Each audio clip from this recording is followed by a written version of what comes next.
ఈరోజే మొదటి మార్గశిర గురువారం అంటే మొదటి మార్గశిర లక్ష్మీవారం. లక్ష్మీదేవికి ఎంతో ఇష్టమైన ప్రీతికరమైన రోజు. ఈరోజు మార్గశిర లక్ష్మీవార వ్రతకథను ఎవరైతే వింటారో లేక చదువుతారో అలాంటి వారి సకల దరిద్రాలు తొలగిపోయి సకల శుభాలు కలుగుతాయి. లక్ష్మీ కటాక్షం కలుగుతుంది. సంవత్సరానికి ఒకసారి వచ్చే మార్గశిర మాసం నాడు ఈ పూజను ఆచరించడం సర్వశ్రేష్టం. మరి ఎంతో విశేషమైన ఈరోజు మార్గశిర లక్ష్మీవార వ్రతకథను ఇప్పుడు విందాం. ఈ మార్గశిర లక్ష్మీవార వ్రతం లక్ష్మీదేవికి చాలా ప్రీతికరమైనదని పరాశర మహర్షి నారదుడికి తెలియచేశారు. మార్గశిర నెలలో లక్ష్మీ పూజ చేసుకుని ఈ వ్రతాన్ని ఆచరించడం వల్ల రుణ సమస్యలు తొలగి శ్రేయస్సు, సంపద, ఆరోగ్యం కలుగుతాయని పురాణాలు చెబుతున్నాయి. పూర్వకాలంలో కళింగ దేశంలో ఒక బ్రాహ్మణుడు ఉండేవాడు. అతనికి సుశీల అనే ఒక కూతురు ఉండేది. ఆమెకి చిన్నతనంలోనే తల్లి చనిపోవడం వల్ల సవతి తల్లి పిల్లల్ని ఎత్తుకోమని చెప్తూ కొంచెం బెల్లం ఇచ్చేది. ఆ సుశీల సవతి పిల్లలను ఆడిస్తూ ఇంటి వద్ద సవతి తల్లి మార్గశిర లక్ష్మీ పూజ చేయడం చూసి ఆమె కూడా మట్టితో మహాలక్ష్మిని చేసి జిల్లేడు పూలతో ఆకులతో పూజ చేసి ఆడుకోమని ఇచ్చిన బెల్లాన్ని నైవేద్యంగా పెడుతూ ఆడుకునేది సుశీల. ఇలా సుశీల పెరిగి పెద్దదై యుక్త వయస్కు వచ్చింది. తరువాత కొన్ని రోజులకు ఆమెకు వివాహం జరిగింది. అత్తవారింటికి పోతూ తాను తయారు చేసుకున్న లక్ష్మీదేవి మట్టి బొమ్మను కూడా సుశీల వెంట తీసుకుపోయింది. ఆమెతో మహాలక్ష్మి కూడా వెళ్ళిపోయింది. అందువల్ల అత్తవారింట ఆమెకు సకల సంపదలు కలిగాయి. పుట్టింట గర్భదరిద్రం దాపరించింది. సుశీల వెళ్లిన చోట మహా ఐశ్వర్యాన్ని అనుభవిస్తున్నారు. పుట్టింటి వారు కటిక దరిద్రులు అయిన సంగతి తెలుసుకున్న సుశీల ఎంతో బాధపడుతుంది. ఒకరోజు సుశీల పినతల్లి దరిద్రాన్ని భరించలేక కొడుకును పిలిచి ఇలా పలుకుతుంది. నాయనా, నీ అక్క సకల ఐశ్వర్యాలతో సుఖంగా ఉంది.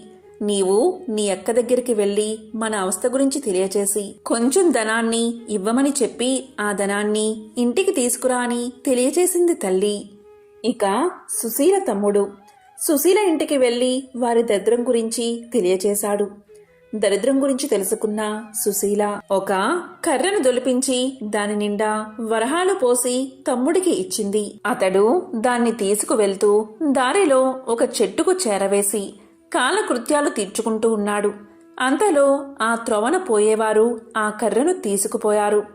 అతడు వచ్చి కర్రను వెదకగా కర్ర దొరకలేదు. చేసేది లేక అతడు ఇంటికి పోయాడు. ఇంటికి వెళ్లిన కొడుకును తల్లి ఏమి తెచ్చావు అని అడగగా ఏమీ తేలేదని సమాధానం చెప్పాడు. మన దరిద్రం ఇంతే అని అనుకున్నారు వారిద్దరూ. కొన్నాళ్లకు సుశీల తమ్ముడుకు కబురు పంపి ఇంటికి రప్పించుకుని పరిస్థితి ఎలా ఉందని అడిగింది. అతడు ఇంటి పరిస్థితి ఎప్పటిలాగే దరిద్రపూరితంగా ఉన్నదని సమాధానం చెప్పాడు. దాంతో సుశీల ఎంతో విచారించి ఒక చెప్పుల జోడు నిండా వరహాలు పోసి దానిపై గుడ్డ కప్పి ఆ జతను తండ్రికి ఇవ్వవలసిందని చెప్పి అతడికి ఇచ్చింది. అతడు వాటిని తీసుకుని పోతూ ఉండగా దారిలో దాహం వేసింది. అందువల్ల వాటిని ఒక చెరువు గట్టు మీద పెట్టి నీరు తాగుతూ ఉన్నాడు. అంతలో ఒక కుక్క జోళ్ల వాసన పసిగట్టి వాటిని నోటకరుచుకుని పారిపోయింది. సుశీల తమ్ముడు గట్టు మీదకు వచ్చి చూసేసరికి చెప్పులు లేవు. వెతికి వెతికి అవి ఎక్కడా కనబడకపోవడం వల్ల అతను ఇంటికి చేరుకున్నాడు. జరిగిన విషయమంతా తల్లికి తెలియచేశాడు. తల్లి జరిగిన దానికి బాధపడి మన దరిద్రం ఇలా ఎందుకు ప్రాప్తించిందో అని విచారించింది. మరి కొన్నాళ్లకు సుశీల తన తమ్ముణ్ణి రప్పించి అక్కడ పరిస్థితి ఎలా ఉంది అని అడిగింది. అతడు జోళ్లు పోయినవని చెప్తే అక్క కోపగించుకుంటుందని భయపడి ఆ సంగతి చెప్పకుండా అక్కడ పరిస్థితి ఎప్పటిలాగే ఉన్నదని తెలియచేశాడు.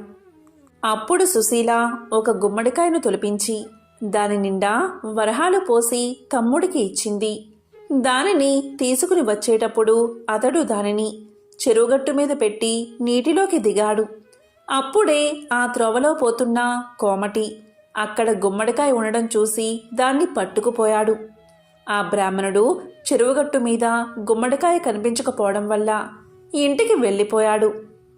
తల్లి ఏమి తెచ్చావు అని అడగగా జరిగిందంతా చెప్పాడు. తల్లి ఎంతో బాధపడింది. సుశీల కొంతకాలముండి పుట్టింటి సంగతులు తెలుసుకోవడానికి వెళ్ళి మార్గశిర కనక మహాలక్ష్మి నోము పడితే వారి దరిద్రం తీరుతుందని తలచి తల్లిదండ్రులను తన ఇంటికి తీసుకువెళ్ళింది. ఒకరోజు ఆమె తల్లితో ఇలా పలికింది. అమ్మా, ఈవేళ మార్గశిర లక్ష్మీవారం కాబట్టి మనం నోము నోచుకోవాలి. నీవు ఎంగిలి పడకు అని చెప్పింది. దానికి తల్లి అలాగే అని పిల్లలకు చద్దన్నం పెడుతూ అలవాటు ప్రకారం ఒక ముద్దను నోట్లో వేసుకుంది. అంతలో కుమార్తె వచ్చి నోము నోచుకోవడానికి స్నానం చెయ్యమని పిలిచింది. అప్పుడు తల్లి సుశీలతో ఇలా చెప్పింది. అమ్మా సుశీల, పిల్లలకు చద్దన్నం పెడుతూ మర్చిపోయి ఒక ముద్ద నోట్లో వేసుకున్నాను అని చెప్పింది. అది విన్న సుశీల ఎంతో బాధపడి తాను మాత్రమే నోము నోచుకుంది. అంతలో రెండవ లక్ష్మీవారం వచ్చింది. అప్పుడు సుశీల తల్లి దగ్గరకు చేరుకుని, అమ్మా, ఈ వారమైనా జాగ్రత్తగా ఉండమని చెప్పింది. అది విన్న తల్లి, నేనేమైనా చిన్న పిల్లనా, నేను జాగ్రత్తగా ఉంటానని చెప్పి పిల్లలకు తలంటి నీళ్లు పోస్తూ నూనె గిన్నెలో మిగిలిపోయిన నూనెను తలకు రాసుకుంది. అప్పుడు సుశీల వచ్చి తల్లిని నోము నోచుకోవడానికి స్నానం చెయ్యమని చెప్పింది. అప్పుడు తల్లి మర్చిపోయి తలకు నూనె రాసుకున్న సంగతి తెలియచేసింది. అయ్యో, ఈ వారం కూడా వృధాగా పోయింది కదా అనుకుని సుశీల మాత్రం నోము నోచుకుంది. తరువాత మూడవ లక్ష్మీవారం వచ్చింది. అప్పుడు సుశీల తల్లితో, అమ్మా, ఈ వారమైనా జాగ్రత్తగా ఉండు, నోము నోచుకో అని గట్టిగా చెప్పింది. తల్లి అలాగే చేస్తానని చెప్పి పిల్లలకు తలదువ్వుతూ తాను కూడా తలదువ్వుకుంది. అంతలో కుమార్తె వచ్చి తల్లిని స్నానానికి రమ్మని పిలిచింది. అప్పుడు తల్లి ఇలా చెప్పింది. మరిచిపోయి తలదువ్వుకున్న సంగతి తెలియచేసింది. అది విని దరిద్రులను బాగు చేయడం మానవులకు సాధ్యం కాదు అనుకుని సుశీల తానే నోము నోచుకుంది. మరికొన్ని రోజులలో 4వ లక్ష్మీవారం వచ్చింది. సుశీల ఈ వారమైనా తల్లి చేత నోమును నోపించాలని పట్టుదలతో ఆమెను ఒక గోతిలో కూర్చోబెట్టి పైన బల్లను మోతేసి తాను పనులు చేసుకుంటూ ఉంది. ఇంతలో పిల్లలు అక్కడున్న అరటి పళ్ళను తిని వాటిపై తొక్కలను బల్ల సందు నుండి గోతిలో పడేశారు. అందులో ఉన్న తల్లి దురదృష్టవంతురాలు అవడం వల్ల ఆ తొక్కలు తిన్నది. అంతలో కుమార్తె వచ్చి మీదనున్న బల్ల తీసి ఆ తల్లిని స్నానానికి రమ్మని పిలవగా తాను అరటిపళ్ళ తొక్కలు తిన్న సంగతి తెలియజేసింది. దీంతో సుశీల ఎంతో విచారించి తానే నోము నోచుకుంది. తరువాత 5వ మార్గశిర గురువారం రానే వచ్చింది. అప్పుడు సుశీల తన తల్లి తన చెంగుకు ముడేసుకుని తన వెంట ఆమెను తిప్పుకుంటూ పనులన్నీ ముగించుకున్న తర్వాత ఆమెకు కూడా స్నానం చేయించి నోము నోపించింది. కూతురు పూర్ణపు కుడుములు నైవేద్యం పెట్టినప్పుడు మహాలక్ష్మీదేవి స్వీకరించి తల్లి పెట్టినప్పుడు మాత్రం స్వీకరించలేదు. అది చూసి అలా చేయడానికి కారణం ఏమిటని మహాలక్ష్మిని అడిగింది సుశీల. అందుకు మహాలక్ష్మీదేవి ఇలా పలికింది. అమ్మాయి సుశీల, నీ చిన్నతనమున నీవు బొమ్మలతో ఆడుకుంటూ ఉండగా నీ సవతి తల్లి నిన్ను చీపురు పట్టుకుని కొట్టింది.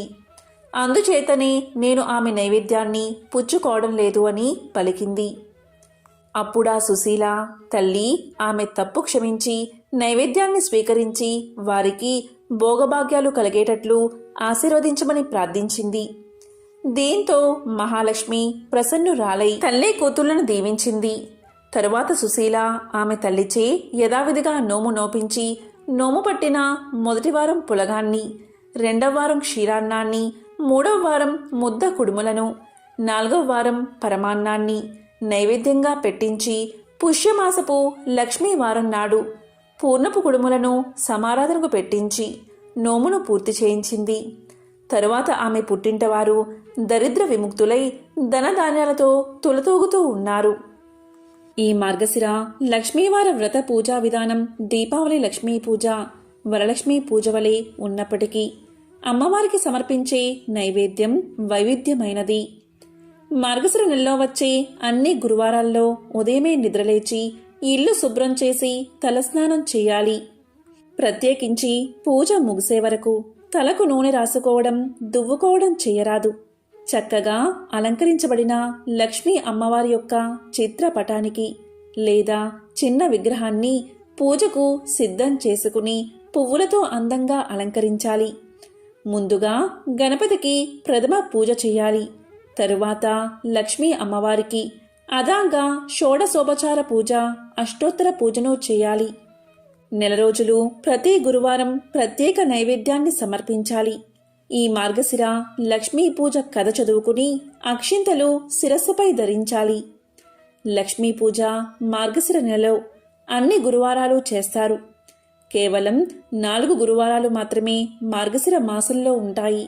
కానీ ఈ లక్ష్మీ పూజ పుష్యమాసంలో వచ్చే మొదటి గురువారం రోజు కూడా తప్పనిసరిగా చేయాలి. ఇదే ఇక్కడి విశేషం. ఈ సందర్భంగా లక్ష్మీ అమ్మవారికి సంబంధించిన మరొక విశేషమైన కథను ఇప్పుడు ఈ వీడియోలో తెలుసుకుందాం. అదే మార్గశిర లక్ష్మీవార వ్రత కథ, కనక మహాలక్ష్మీదేవి కథ. పూర్వం పరాశర మహాముని, నారద మహాముని కలిసి త్రిలోక సంచారానికి బయలుదేరారు. వారలా తిరుగుతూ భూలోకంలో ఒక గ్రామాన్ని చేరుకున్నారు. ఆ సమయంలో ఆ గ్రామవాసులకు బ్రాహ్మణ, వైశ్య, క్షత్రియ, శూద్ర జాతుల వారంతా వారి వారి ఇళ్లను గోమయంతో అలకి లక్ష్మీదేవి పాదాల ముగ్గులు పెట్టారు. స్త్రీలందరూ తలంటు స్నానాలు చేసి కొత్త బట్టలు ధరించి మహాలక్ష్మీ పూజ చేస్తూ ఉన్నారు. ఆ గ్రామవాసుల భక్తి శ్రద్ధలకు నారదుడు ఆశ్చర్యపడి పరాశర మునితో ఇలా పలికాడు. మహర్షి, బ్రాహ్మణుల మొదలు కడజాతి వారి వరకు అందరూ కడు సంతోషంతో పూజలు చేస్తున్నారు కదా. ఎవరి గురించి ఈ పూజలు చేస్తున్నారు? వీరు చేస్తున్న వ్రతం ఏమిటి? ఈ వ్రత నియమాలు ఎలాంటివి అని అడగగా పరాశరుడు చిరునవ్వుతో ఇలా చెప్పాడు. నారదా, ఈ దినం గురువారం కదా. ఈ రోజు శ్రీ కనక మహాలక్ష్మికి అత్యంత ప్రీతికరమైన రోజు. అందువల్ల ప్రజలు లక్ష్మీ వ్రతాన్ని ఆచరిస్తున్నారు. సంవత్సరంలోని 12 మాసాలలో మార్గశిర మాసం శ్రేష్టమైనది. మార్గశిర మాసంలోని ప్రతి గురువారమును లక్ష్మీదేవికి చాలా ఇష్టమైన రోజే. శుక్లపక్ష దశమి గురువారం అయితే ఆ రోజు సుదశా వ్రతము అంటారు. ఈ వ్రతం శ్రీ మహాలక్ష్మీదేవికి మిక్కిలి ఇష్టమైనది అని చెప్పి ఊరుకున్నాడు. ఇదంతా బ్రహ్మ మానసపుత్రుడైన నారదుడు ఆలకించి, మహనీయ, మున్ను ఈ వ్రతాన్ని ఎవరైనా ఆచరించారా? వారు ఎలాంటి ఫలితాన్ని పొందారు? ఆ చరిత్రను కూడా వివరించమని వేడుకోగా పరాశరుడు ఇలా చెప్పడం ప్రారంభించాడు. నారదా, పూర్వం ఈ లక్ష్మీ వ్రతాన్ని ఆచరించిన ఒక భక్తుడి చరిత్రను తెలియచేస్తాను. శ్రద్ధగా ఆలకించి ఆనందించు. ఒకప్పుడు లక్ష్మీదేవి శ్రీ మహావిష్ణువుకు సేవలు చేస్తూ ఇలా పలికింది. నాదా, ఈ దినం నా వ్రతాన్ని ఆచరించే గురువారం కాబట్టి మీరు అనుమతి ఇస్తే నగరంలో సంచరించి తిరిగి వస్తాను అని ప్రార్థించింది. లక్ష్మీదేవి కోరికను మన్నించి విష్ణువు అలాగే పోయి రమ్ము అని పలికాడు. అప్పుడు లక్ష్మీదేవి సకల ఆభరణాలు ధరించి పట్టు వస్త్రాలు కట్టుకుని బయలుదేరింది. ఆమె వెళ్ళిన వెనుకనే విష్ణువు ఒక ముసలి బ్రాహ్మణ స్త్రీ రూపం ధరించి ఆ మాయావేషంతో ఒక ఇంటిలోకి ప్రవేశించాడు. ఇక లక్ష్మీదేవి గ్రామ సంచారం చేస్తూ వృద్ధ బ్రాహ్మణ స్త్రీ ఇంటికి వచ్చి ఆమెతో ఇలా పలికింది. ఓ అవ్వా, ఈరోజు గురువారం, మహాలక్ష్మి వ్రతదినం కదా. ఇల్లు గోమయంతో అలకి ముగ్గులు పెట్టలేదేమిటి అని ప్రశ్నించింది. అంతన ఆ అవ్వ, అమ్మా, ఆ వ్రతాన్ని ఎలా చెయ్యాలి, ఎవరిని పూజించాలి వివరించు తల్లి అని వేడుకోగా లక్ష్మీదేవి మందహాసంతో వ్రతం చేసే విధానం చెప్తాను విను అంటూ ఇలా చెప్పడం ప్రారంభించింది. మార్గశిర మాసంలో మొదటి గురువారం నాడు ప్రాతకాలమే నిద్రలేచి గోమయంతో ఇల్లు వాకిలి అలికి లక్ష్మీదేవి పాదాలు కల ముగ్గులు పెట్టాలి. కొత్త కొలత పాత్ర ఒకటి తెచ్చి కడిగి ఎండబెట్టాలి. దానిని వివిధ రకాల బొమ్మలతో ముగ్గులతో అందంగా అలంకరించాలి. స్నానం చేసి శుభ్రమైన వస్త్రాలు కట్టుకుని శుచిగా ఉంచి ఒక బల్ల కడిగి దానిమీద కొత్త ధాన్యం ఎరుపు, నలుపు, తెలుపు రంగులవి కొద్దిగా వెయ్యాలి. మరికొంచెం కొత్త కొలత పాత్రలో వెయ్యాలి. ఆ పాత్రపైన 3 పోక చెక్కలు పసుపు నీటిలో కడిగి ఉంచాలి. తెల్లధాన్యం ఈనెలు తీసుకుని వచ్చి వాటిని జడవలే అల్లి మనసులోని కోరిక తలుచుకుని కొత్త పాత్రపై ఉంచి దానిపై ఎరుపు రంగు వస్త్రాన్ని, పువ్వులను ఉంచాలి.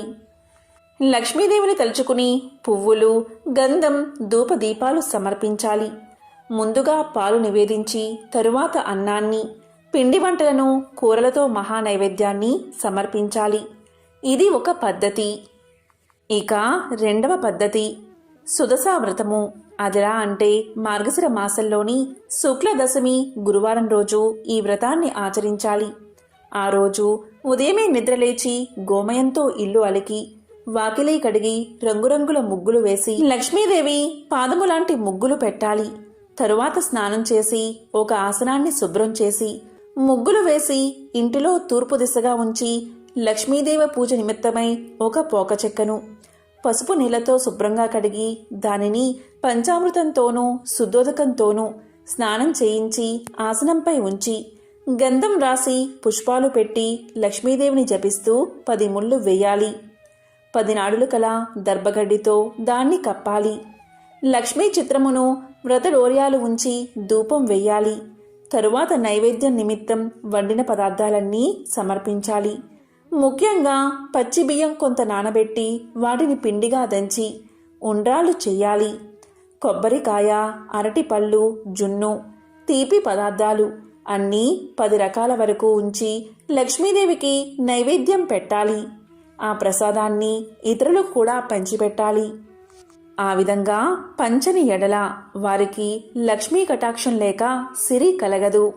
గురువారం నాడు నూనెతో వంటలు కానీ పిండి వంటలు కానీ చేయకూడదు. గురువారం పూజ చేసేవారు చేప మాంసం తినకూడదు. తలకు నూనె రాసుకోకూడదు. అంతేకాదు పత్తితో ఒత్తులు చేసిన ఆనపకాయ కానీ నీచు కూరలు కానీ తిన్నా, మంచంపై పడుకున్నా, రాత్రులు పెరుగన్నం తిన్నా లక్ష్మి ఇంట ఉండదు. ఇంకా దరిద్రులు అవుతారు.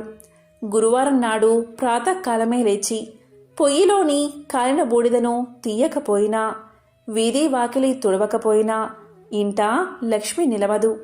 గురువారం నాడు ఏ స్త్రీ శుచి అయి తెల్లని వస్త్రాన్ని కట్టుకుంటుందో వారి ఇంట లక్ష్మీదేవి ప్రసన్నురాలై ఉంటుంది. ఏ స్త్రీ గురువారం నాడు పిల్లలను తిట్టడం, కొట్టడం చేస్తుందో, ఇల్లు వాకిలి శుభ్రం చేయదో, వంట సామాన్లు అంట్లో తోమదో, సాయం సమయమున గుమ్మం దగ్గర సంధ్యాదీపం ఉంచదో, ఆ స్త్రీ ఉన్న ఇంట ఒక్క క్షణమైనా లక్ష్మి ఉండకపోగా ధనహాని, సంతానహాని కలగజేస్తుంది. అలాగే గురువారం రోజున ఉడకని పదార్థాలు తినడం, అమిత నిద్ర, అమావాస్య, సంక్రాంతి తిథులలో అశుభ్రంగా ఉండి విహరించడం, అత్తమామలను సేవించక కస్సు బుస్సులాడడం చేసే స్త్రీల ఇంట లక్ష్మీదేవి పాదమైనా నిలవదు. ఇంకను భోజనానికి ముందు తరువాత కాళ్ళు, చేతులు, ముఖం ఏ స్త్రీ కడుక్కోదో, ఏ స్త్రీ ఇతరులతో మాట్లాడుతున్నప్పుడు చీటికి మాటికి నవ్వుతూ ఉంటుందో, ఏ స్త్రీ బూడిద గుమ్మడికాయను కోస్తుందో అలాంటి స్త్రీలు నీచ బుద్ధి కలవారై అన్న వస్త్రాలకు దూరమైపోతారు. ఏ వనిత గురువారం నాడు ధర్మం చేయక, పూజలు చేయక పురుష సాంగిత్యాన్ని కోరుకుంటుందో ఆమె పాపకోపమునకు పోవడమే కాదు, బతికినన్న రోజులు తిండికి మొహం వాసిపోయేదిగా అయిపోతుంది. గురువారం, అమావాస్య, సంక్రాంతి పర్వతిథులయందు నిషిద్ధ పదార్థాలను ఏ స్త్రీ భుజిస్తుందో ఆమె అవసాన కాలమున అనేక బాధలు పడి చనిపోయిన తర్వాత యమకింకరులతో నానా బాధలు పడుతుంది. జ్ఞానవంతురాలైన ఏ స్త్రీ ఆ 3 రోజుల్లో భక్తితో దైవసేవలు, ఒక పూట భోజనం, కలిగినంతలో దానధర్మాలు చేస్తుందో అటువంటి స్త్రీకి ధనధాన్యాలు, పుత్ర సంతానం, సంతానాభివృద్ధి కలుగుతాయి. ప్రతి స్త్రీ తాను ఆచరించే నిత్య కృత్యాలను బట్టి సిరి సంపదలు కలుగుతాయి. స్త్రీ ఉదయం నిద్ర నుంచి లేచిన వెంటనే ముఖం కడుక్కోవాలి. అలా కడుక్కోని స్త్రీ ముఖము చూస్తే పాతకాలు కలగడమే కాదు, ఏ కార్యం తలపెట్టినా జయం కలగదు. స్త్రీ దక్షిణం వైపు పడమర వైపు ముఖం పెట్టుకుని ఏ పదార్థాన్ని తినకూడదు. దీపం లేని చీకటి ఇంట భోజనం చేయకూడదు. చీకటి పడిన తర్వాత నూనె రాసుకోకూడదు. మాసిన కట్టుబట్టలను ఎక్కడ పడితే అక్కడ పడవేయకూడదు. ఏ వనిత ఇంటికి తిరగడం, భర్త ఆజ్ఞ లేకనే ఇష్టం వచ్చినట్లు సంచరించడం, భర్త మాటలు వినక ఎదురు చెప్పడం, దైవ కార్యాలయందు దేవ బ్రాహ్మణులయందు భక్తి విశ్వాసాలు లేకుండా ఉండడం, దాన ధర్మాలు చేయకపోవడం, అటువంటి వనిత గృహం రుద్రభూమితో సమానంగా భావించి లక్ష్మీదేవి అక్కడ అడుగు పెట్టదు. ఉత్తమ స్త్రీ భర్తను సేవించి భర్త అనుజ్ఞ ప్రకారం నడుచుకుంటుంది. అతిథి సత్కార్యాలు చేస్తూ అత్తమామలను సేవిస్తూ విడవకుండా ఆచరిస్తుంది. తన బిడ్డ పరాయి బిడ్డ అని వివక్షతను చూపక అందరికీ సమానంగా వడ్డిస్తుంది. భర్త సుఖమే తన సుఖం, భర్త కష్టమే తన కష్టమనే భావనతో మెలుగుతుంది. అలాంటి ఇంట లక్ష్మీదేవి సంతోషించి కలకాలము ఆ ఇంట్లో ఉంటుంది. నారద ఈ విధంగా మహాలక్ష్మి ఆ వృద్ధ బ్రాహ్మణ స్త్రీకి గురువార వ్రతాన్ని ఆచరించే విధానం చెప్పి ప్రతి వీధికి ప్రతి ఇంటికి వెళ్ళి చూసింది. కానీ అప్పటికి ఏ స్త్రీ కూడా నిద్ర నుండి లేవలేదు. కాలకృత్యాలు తీర్చుకోలేదు. తలలు విరబోసుకుని వంటి మీద బట్ట సరిగ్గా లేక గుర్రుపెట్టి నిద్రపోతున్నారు. అప్పుడు లక్ష్మీదేవి వారందరినీ చూసి అసహ్యించుకుని ఒక మాలపల్లెకు వెళ్ళినది. ఆ పల్లెకు ఒక మూల బీద హరిజన స్త్రీ ఉన్నది. ఆమె ప్రతిరోజు ప్రాతకాలంలోనే లేచి గోమయం తెచ్చి ఇల్లు వాకిలి శుభ్రం చేసుకుని బియ్యపిండితో ముగ్గులు పెట్టి లక్ష్మీ పాదాల చెంత దీపం పెట్టి బియ్యాన్ని ఉంచి ధూపదీప నైవేద్యాలు సమర్పించి పద్మాసనంలో కూర్చుని లక్ష్మీదేవిని ధ్యానిస్తూ ఉండేది. తాను వెళ్ళేసరికి ఆ స్త్రీ భక్తితో పూజలు చేస్తూ ఉన్నందున మహాలక్ష్మీదేవి సంతోషించి ఆ పరిశుభ్ర స్థలమున తన 2 పాదాలు ఉంచి ఆమెతో ఇలా పలికింది. ఓ భక్తురాలా, నేటితో నీ కష్టాలు తీరగలవు. నీవు దుఃఖింప పనిలేదు. నీ నిశ్చల భక్తికి నేను ఎంతగానో సంతోషించాను. నీకేం కావాలో కోరుకోమని పలకగా శ్రీ మహాలక్ష్మి సాక్షాత్తు దర్శనం చూడగానే ఆమె నోట మాట రాక ఎవరాన్ని కోరుకోలేకపోయింది. మళ్ళీ లక్ష్మీదేవి ఇలా పలికినది. మరలా లక్ష్మీదేవి ఇలా అన్నది. నీవు బ్రతికి ఉన్నాళ్లను అష్ట ఐశ్వర్యాలతో తులతూగిదువుగాక, జన్మాంతరమున వైకుంఠానికి వచ్చదువుగాక. నా వ్రతాన్ని ఆచరిస్తూ ఉండు. నీకు శ్రీహరి అనుగ్రహం కూడా కలుగుతుందని చెప్పింది. మహాలక్ష్మి చెప్పిన ప్రకారంగా ఆ హరిజన స్త్రీ కడు నిష్ఠతో ధ్యానం చేస్తూ ఉన్నది. లక్ష్మీదేవి పాదాలయందే మనసు లగ్నం చేసి ఉన్నందున ఆమె భక్తికి లక్ష్మీదేవి ఆనందించి ఆమె ఉన్న పూరెగుడిసెను పెద్ద భవంతిగా మార్చినది. ఇంటికి 4 మూలలా ధనరాశులు ఉన్నాయి. దానివల్ల ఆమె భాగ్యవంతురాలు అవడమే కాదు 5 పుత్రులను కూడా కన్నది. ఓ నారద, ఇంకా విను. ఆ హరిజన స్త్రీకి లక్ష్మీదేవి ఐశ్వర్యాన్ని కలిగించిందంతా బలరాముడు తన దివ్య దృష్టి వల్ల తెలుసుకుని విష్ణుమూర్తి వద్దకు వెళ్ళి ఇలా పలికాడు. లక్ష్మీదేవి మాల పల్లెకు పోయి అంటరాని మాల స్త్రీకి సిరి సంపదలు ఇచ్చినందున మహానేరం చేసింది. కాబట్టి లక్ష్మిని నీ మందిరంలోకి రానివ్వదని తెలియచేశాడు. అంతలోనే గ్రామ సంచారం చేసుకుని వస్తున్న లక్ష్మీదేవిని విష్ణు మందిరంలోకి ప్రవేశిస్తూ ఉండగా బలరాముడు ద్వారమునికి అడ్డంగా నిలబడి లోపలికి రావద్దని శాసించాడు. అదేవిధంగా శ్రీ మహావిష్ణువుతో శ్రీహరి నీవు ఈమె ముఖాన్ని చూడవద్దని ఆజ్ఞాపించాడు. అన్నగారి ఆజ్ఞ ప్రకారం లక్ష్మీదేవిని విడిచిపెట్టడానికి హరి ఒప్పుకున్నాడు. వెంటనే లక్ష్మీదేవి తాను ధరించి ఉన్న బంగారు నగలు తీసేసి పట్టు చీరను విడిచి చిరిగిన వస్త్రాలు ధరించి ఇల్లు విడిచి వెళ్ళొద్దని పరిచారికలు ఎంత బతిమాలినా వినకుండా మరలా వస్త్రాన్ని చెప్పి వెళ్ళిపోయింది. ఆమె వెళ్ళిపోయిన తర్వాత బలరాముడు శ్రీహరితో కలిసి మందిరంలోని ప్రతి గదిని చూడగా అన్ని గదులు వెలవెలబోతూ ఉన్నాయి. ధనాగారంలో ధనం లేదు. వస్తు సామాగ్రి అంతా మాయమైపోయింది. వంటలు వండడానికి పదార్థాలు లేవు. బంగారు బిందెలు మట్టి కుండలుగా మారిపోయాయి. ఆఖరికి తాగడానికి పాత్ర గాని నీరుగాని లేకపోవడం వల్ల దాహంతో ఉపవాసం ఉండి నిద్రపోయారు. మరునాడు ప్రాతకాలమున ముఖం కడుక్కోవడానికై నీరు దొరకలేదు. ఇక వారిద్దరికీ ఏమీ తోచలేదు. అంత బలరాముడు జగన్నాథుడైన విష్ణుమూర్తితో ఇలా పలికాడు: తమ్ముడు, మనం నిన్నటి రోజున ఆహారం తీసుకోలేదు. చాలా నీరసపడిపోయి ఉన్నాము. ఈ రోజైనా తిండి తినకపోతే ఎలా బతుకుతాము? అన్నీ కొరతగా ఉన్నాయి. కాబట్టి మనం బిచ్చమెత్తైనా ప్రాణాలు నిలబెట్టుకోవాలి. కాబట్టి ఇద్దరం బయలుదేరదాం రమ్మని అనగా జగన్నాథుడు అంగీకరించాడు. ఇద్దరూ సాధు వేషాలు వేసుకుని భిక్షాటనకు బయలుదేరారు. వారు ఎవరింటికి వెళ్ళి అడిగినా వారు కపట సన్యాసులు, చోరులు అని ఒక్కరూ భిక్ష పెట్టలేదు. కసరి పొమ్మన్నారు. అలా వారిద్దరూ తిరుగుతూ ఒక షావుకారు ఇంటికి వెళ్ళి భిక్షాందేహి భిక్షాందేహి అని అన్నారు. వెంటనే ఆ షావుకారు వారిద్దరినీ ఆదరించి కూర్చోబెట్టి భోజన పదార్థాలు తేవడానికి లోపలికి పోయి చూడగా పదార్థాలన్నీ మాయమైపోయాయి. దానితో బలరామకృష్ణుడు ఆకలి బాధతో తూలిపోతూ ఒక చెరువు దగ్గరకు చేరుకున్నారు. ఆ కొలను నిండా పద్మాలు విరబూసి ఉన్నాయి. సరే, వీటి తూడికాయలను తిని ఇప్పటి ఆకలి బాధ తీర్చుకుందామని చెరువులోకి దిగగా ఆ చెరువు నీరంతా ఎండిపోయింది. చేసేది లేక వారు నిరాశతో వెళ్ళిపోయారు.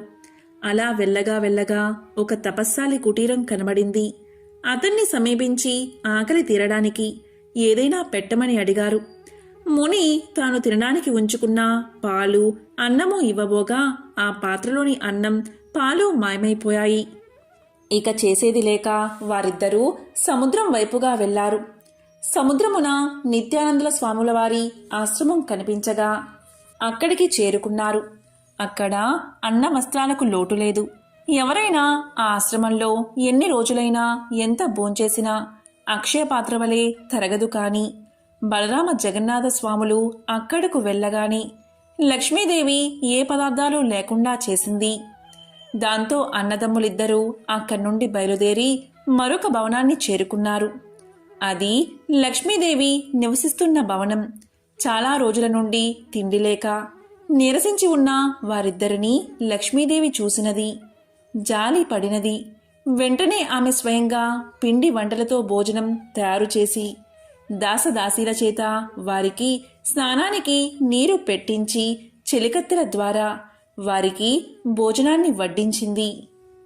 బలరామ జగన్నాథులిద్దరూ సంతృప్తిగా భోజనం చేసి బయట ఉన్న అరుగు మీద పడుకున్నారు. కానీ వారికి నిద్ర పట్టలేదు. ఆ ఇల్లు, ఆ ప్రాంతం, ఆ వంటకాలు అన్నీ వింతగా తోచాయి. వారు ఆలోచిస్తున్నారు. అంతలో ఒక చెలికత్తె వచ్చి, ఓ స్వాములారా, మీదే గ్రామం, ఎందుకు ఎక్కడికి పోతున్నారు? మీకు భార్యాబిడ్డలు ఉన్నారా?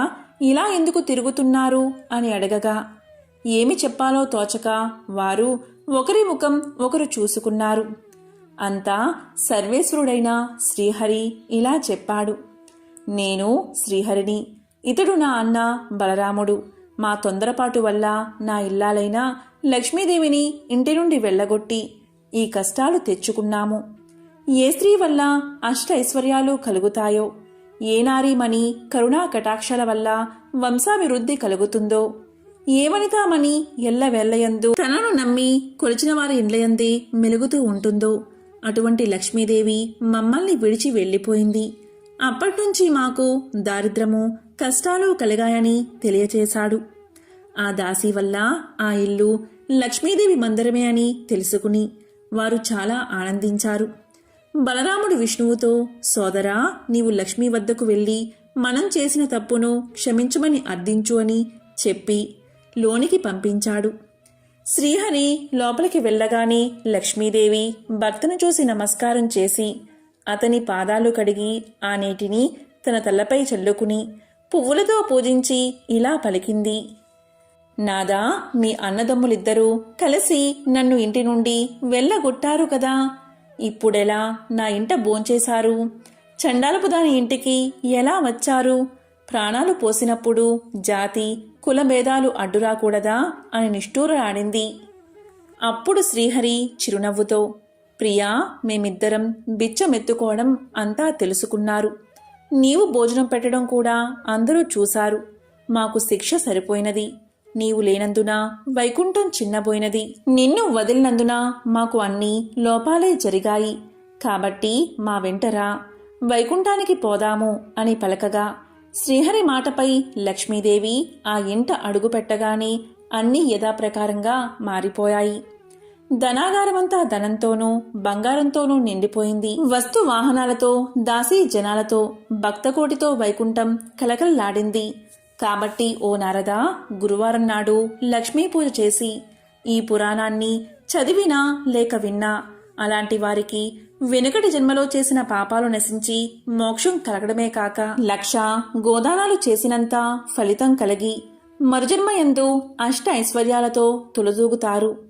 ఈ లక్ష్మీ పురాణ పఠనం ప్రతి మానవుడు ముక్తిని పొందడానికి మార్గదర్శకం కాగలదు అని పరాశర ముని నారదులకు శ్రీ లక్ష్మీ పురాణాన్ని ఇలా వివరించాడు. కాబట్టి ఎంతో పవిత్రమైన విశేషమైన ఈ మార్గశిర గురువారం రోజు, అంటే మార్గశిర లక్ష్మీ వారం రోజు ఎవరైతే ఈ కథను వింటారో లేక చెప్తారో అలాంటి వారి జన్మల పాపాలు తొలగి కోటి జన్మల పుణ్యం వస్తుంది. అష్ట ఐశ్వర్యాలు, భోగభాగ్యాలు కలుగుతాయి. ఓం నమో నారాయణాయ. ఓం శ్రీ మహాలక్ష్మియే నమః. ఓం నమః శివాయ.